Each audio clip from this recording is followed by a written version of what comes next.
Gentleman has yielded back his time, and the gentleman from Texas, Mr. Paul, is recognized for 5 minutes. I thank you, Mr. Chairman. I find this vote difficult because voting yes or no would not represent my position. It has been mentioned by other speakers already that this does not serve American interest to even bring this subject up.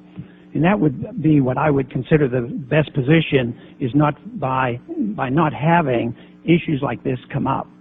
But those who spoke against it spoke eloquently about why neutrality on this issue serves American interests the best.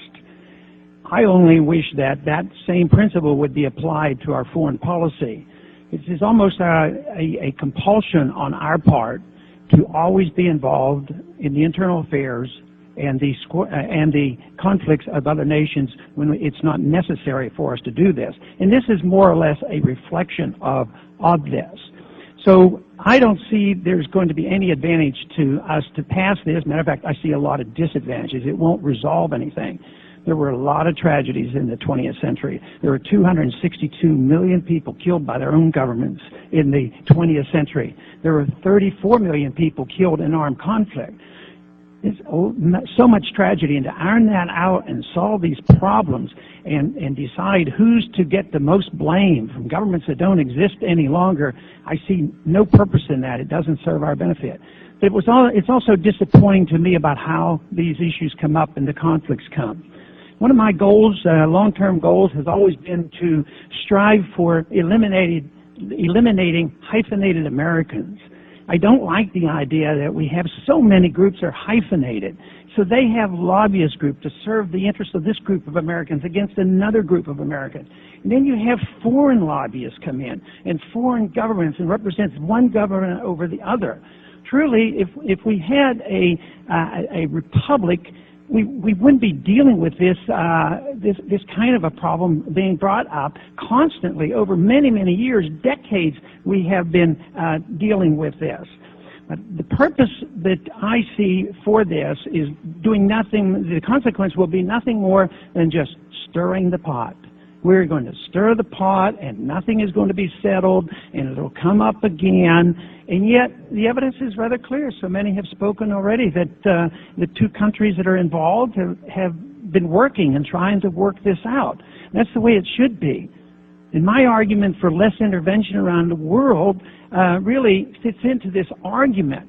But those who are arguing for the non-intervention and staying out of this and see so clearly how this does not serve our special interests, I would just suggest to them to look at our foreign policy as well, because getting involved in the military conflicts of the world have an immediate consequence much worse than us getting involved in this. Circumstances like this, I think we as congressmen have a perfect right to have personal opinions and historic opinions. But to try to solve the emotional conflicts that have gone on by legislation and taking one side over another and having one hyphenated American group against another hyphenated American group, one country against another country, this does not serve our interests. It doesn't serve the cause of peace, and it would be much better if we look forward rather than backwards. I think a resolution like this looks backwards. So I'll be voting no, not because I'm taking a position, but precisely because my position is I hopefully someday in the future we'll have a lot less of this discussion and these resolutions coming up, not only dealing with the past, but also the current events as our future around the world. I think the position that we look after our own interests and follow a policy where we don't get involved in the internal affairs of other nations or the conflict of other nations would serve our interests well. And that is not dropping out. That is not ignoring the world, because there's no reason why we can't pursue a foreign policy where we talk with people, have diplomacy with people, trade with people, and friendship with people without picking sides. The squabbles should be dealt with by governments themselves or the people themselves within a country. At the same time, if there's border disputes or disputes between countries, it should involve them rather than us believing that we can come in and settle the dispute and make the world better. I think if we take a position of more neutrality and independence away from making these decisions, the better off the world would be. I yield back.